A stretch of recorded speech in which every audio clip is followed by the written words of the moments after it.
Assalamualaikum warahmatullahi wabarakatuh. Kenalkan, nama saya Muhammad Faiz Widya Putra Ardianto, NIM 20051214107. Saya dari kelas 2020A, Prodi Sistem Informasi, jurusan Teknik Informatika UNESA. Di sini saya ingin membahas bagaimana perkembangan komputer dari masa pertama diluncurkan atau diciptakan hingga sekarang. Pengertian komputer. Pada awalnya, istilah komputer merupakan julukan seseorang yang ahli di bidang aritmatika, baik menggunakan alat hitung ataupun tidak. Barulah pada tahun 1897 ditujukan kepada perangkat mesin yang digunakan sebagai alat hitung. Hal tersebut terus mengalami pergeseran hingga sekarang komputer dimaknai sebagai seperangkat elektronik yang terdiri dari beberapa komponen. Yang satu dengan lainnya saling bekerja sama untuk menghasilkan sebuah informasi berdasarkan data, prosedur, dan program yang sudah dirumuskan. Donald Hasaders mendefinisikan sebagai sebuah sistem elektronik yang bisa memanipulasi data secara cepat dan tepat, diorganisasikan dan dirancang secara otomatis, yang berfungsi menerima dan menyimpan data, kemudian diproses dan menghasilkan sebuah output berdasarkan instruksi-instruksi yang ada dalam memori. Sedangkan menurut Larry dan Nancy Long, yaitu alat elektronik yang digunakan untuk menghitung serta mampu melaksanakan dan menginterpretasikan perintah. Di antaranya adalah input, output, operasi logik, dan perhitungan lain-lain. Menurut visi Hamazer-ZG, komputer yaitu adalah sebuah mesin penghitung elektronik yang mana keberadaannya mampu dengan cepat menerima informasi input digital, memproses sesuai program yang diminta dan tersimpan dalam memori, hingga pada akhirnya menampilkan sebuah informasi. William Xavier juga ikut mendefinisikan yaitu sebuah mesin multiguna dapat diprogram dan menerima data baik berupa gambar ataupun fakta, kemudian diproses dan dimanipulasi hingga keluar sebuah informasi yang bisa digunakan oleh manusia. Kesimpulannya, komputer yaitu adalah seperangkat elektronik yang mampu melakukan serangkaian tugas seperti menerima input, kemudian memprosesnya dengan perintah atau instruksi yang diberikan. Output yang dikeluarkan berupa informasi. Tabelnya adalah sejarah perkembangan komputer. Komputer mengalami beberapa pembaruan dari tahun ke tahun, yang mana pertama kali muncul belum terlihat seperti saat ini yang Anda gunakan, melainkan benar-benar seperti mesin penghitung. Fungsinya juga sangat sederhana, yaitu hanya sebagai alat pembantu perhitungan matematika. Kemudian beberapa pakar menemukan rumus, kode perintah, pemrograman, dan memori perintah sebagaimana saat ini Anda gunakan. Oleh karena itu, setelah mengetahui pengetahuan komputer, Anda juga harus paham bagaimana perkembangan dan asal-usulnya. Sejarah komputer generasi pertama yang dikenal dengan Electronic Numerical Integrator, yaitu sebuah alat digital elektronik yang dirancang pada tahun 1942, dan alat tersebut baru selesai pada tahun 1946 yang dikerjakan oleh John Presper Exeter, Pennsylvania. Hingga saat ini ada 5 generasi komputer. Generasi pertama atau yang biasa disebut adalah berbentuk tabung vakum. Pada tahun 1946, komputer diciptakan dengan tabung vakum sebagai komponen utamanya. Beratnya hampir 30 ton, tapi hal ini sangat tidak efisien karena membutuhkan daya listrik yang sangat besar serta panas yang berlebih. Generasi pertama ini masih menggunakan mesin yang hanya bisa dimengerti oleh komputer itu sendiri. Inputnya menggunakan sebuah pita kertas dan punch card dengan output berupa printer, yang mana pada waktu itu membutuhkan sekitar $1 juta hanya untuk mendapatkannya. Namun, kemampuan komputer generasi ini memang sangat terbatas, sehingga untuk dapat memecahkan masalah membutuhkan waktu yang lama. Bahkan, menggunakan pengguna harus memakai kartu berlubang atau disebut punched cards serta pita kertas untuk dapat melakukan input agar melakukan output yang dihasilkan berupa printout. Menggunakan biaya pembuatan fantastis, namun fungsinya sendiri ini belum optimal. Ciri-ciri komputer generasi pertama adalah 1. Memiliki hardware ukuran yang jauh lebih besar. Nomor 2. Interior design, sistem operasi dibuat secara spesifik dan hanya dapat melakukan tugas tertentu. Yang ketiga, program hanya dapat dibuat memakai bahasa mesin. Yang keempat, menggunakan silinder magnetik untuk menyimpan data. Yang kelima, membutuhkan daya listrik yang sangat besar. Yang keenam, perlu mesin pendingin karena cepat panas. Yang ketujuh, memiliki kapasitas simpanan yang kecil. Yang kedelapan, kinerjanya cukup lambat. Yang kesembilan, memakai konsep stored program dan menggunakan magnetic core storage sebagai memori utama. Dan yang ke-10, menggunakan tabung ampas sebagai sirkuitnya.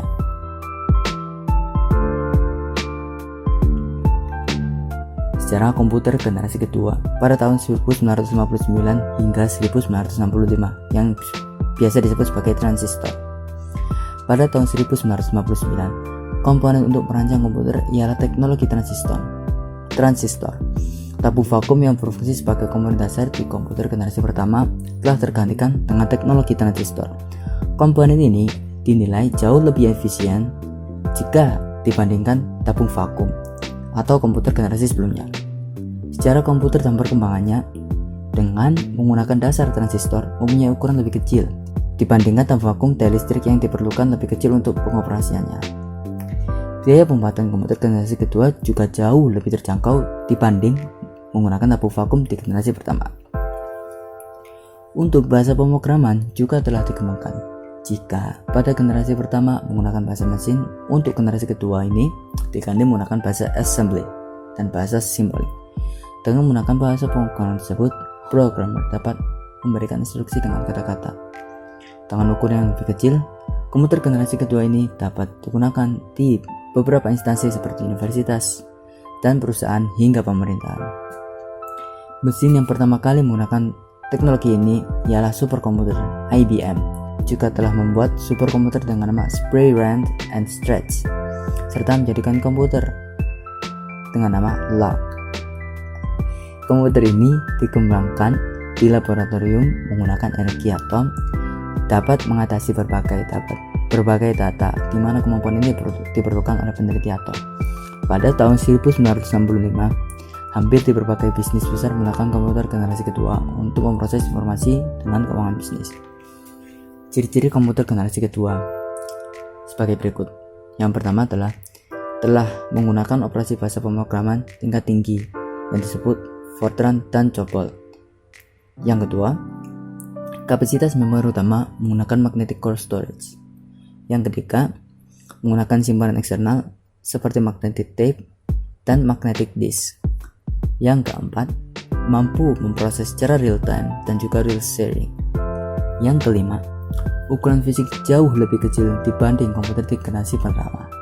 Yang keenam, kinerjanya lebih cepat. Yang ketujuh, daya listrik lebih kecil. Dan yang kedelapan, pemakaian program ini tidak lagi terpaku pada aplikasi bisnis, tapi juga pada aplikasi teknik.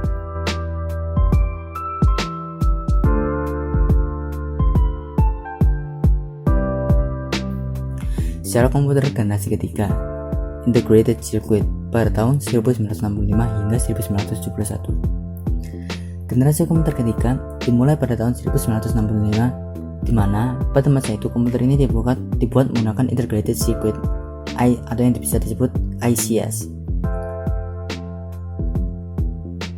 Teknologi ini menggeser fungsi transistor sebagai komponen dasar komputer. Namun, transistor masih tetap digunakan, akan tetapi ukurannya lebih diperkecil. Beberapa transistor yang berukuran kecil tersebut dimasukkan di IC bersama dengan resistor dan juga kapasitor. Komputer generasi ketiga ini menjadi komputer pertama yang dapat membuat operator berinteraksi menggunakan keyboard dan monitor dengan tampilan sistem operasi. Selain itu, Komputer ini menghasilkan biaya yang lebih murah sehingga dapat dijangkau masyarakat umum. Komputer generasi ketiga ini merupakan perkembangan melalui tahap yang sangat pesat dari komputer terdahulu. Komponen generasi ketiga ini muncul pada era 1964 hingga 1970. Dalam penggunaannya, transistor membuat kinerja komputer cepat panas sehingga komputer generasi kedua mulai ditinggalkan. Ciri-ciri komputer generasi ketiga ya: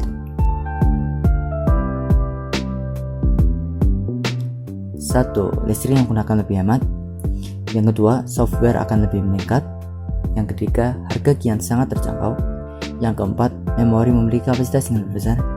Yang kelima, kecepatan menggunakan IC sehingga kinerja komputer lebih cepat. Yang keenam, kecepatan 10 kali ribu lebih cepat dibanding generasi pertama. Yang ketujuh, komputer sudah dapat melakukan multiprocessing. Yang kedelapan, komputer sudah menggunakan visual display dan dapat mengeluarkan suara. Yang kesembilan, menggunakan penyimpanan luar seperti disket magnetik. Dan yang ke-10, mampu melakukan komunikasi dengan komputer lain.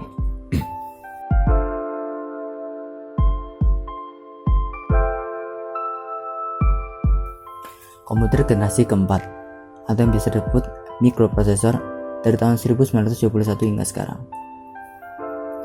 Komputer yang kita pakai pada saat ini merupakan komputer generasi keempat, di mana generasi keempat ini dibuat dengan menggunakan komponen dasar bernama microprocessor. Chip microprocessor memiliki ribuan transistor dan beberapa macam elemen sirkuit yang mana saling terhubung menjadi satu.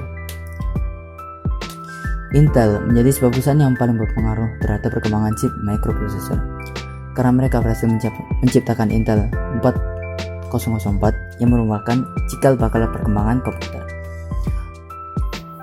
Perusahaan dari Intel berhasil menggantikan perangkat komputer yang memiliki ukuran yang besar menjadi sangat kecil sehingga membuatnya menjadi sangat jauh lebih efisien.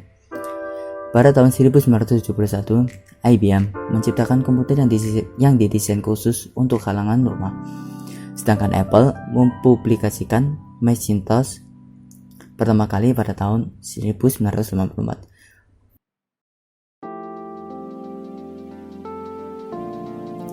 Banyak sekali kemajuan besar yang terjadi pada generasi keempat ini, seperti diciptakannya MOS, Graphical User Interface atau yang biasa disebut GUI, hingga komputer jinjing yang disebut sebagai laptop.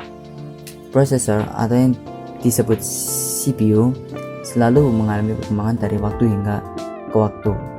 ke waktu hingga sekarang.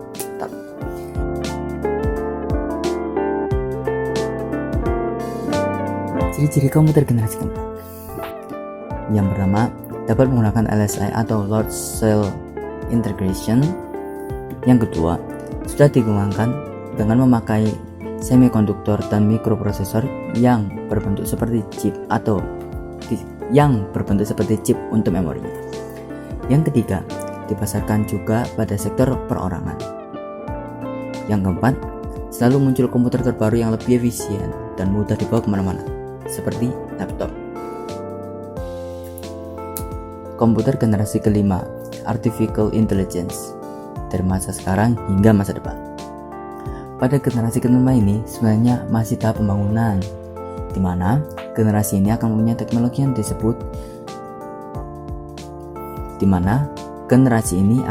teknologi yang dibuat dengan berdasarkan kecerdasan buatan atau yang biasa disebut Artificial Intelligence. Pada perkembangan komputer generasi kelima ini bertujuan untuk dapat menghasilkan perangkat komputer yang dapat merespon menggunakan bahasa yang digunakan manusia. Tidak cukup sampai di situ, komputer generasi ini diharapkan dapat mempelajari lingkungan di sekitarnya serta dapat menyelesaikan dirinya sendiri. Ciri-ciri komputer generasi kelima. Yang pertama, komputer masih menggunakan teknologi LSI, namun akan mempunyai banyak pengembangan. Yang kedua, memiliki fitur yang terus berkembang setiap tahunnya. Yang ketiga, semakin cepat dalam memproses informasi. Dan yang terakhir, komputer ini memiliki kemampuan untuk mendengar, berbicara, melihat, dan pastinya lebih canggih lagi, bahkan dapat memberikan kesimpulan layaknya manusia.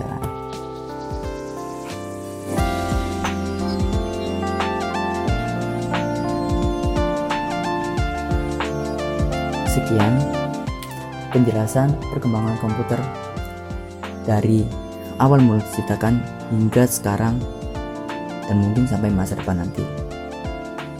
Cukup sekian.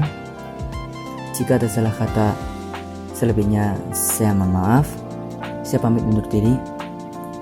Assalamualaikum warahmatullahi wabarakatuh.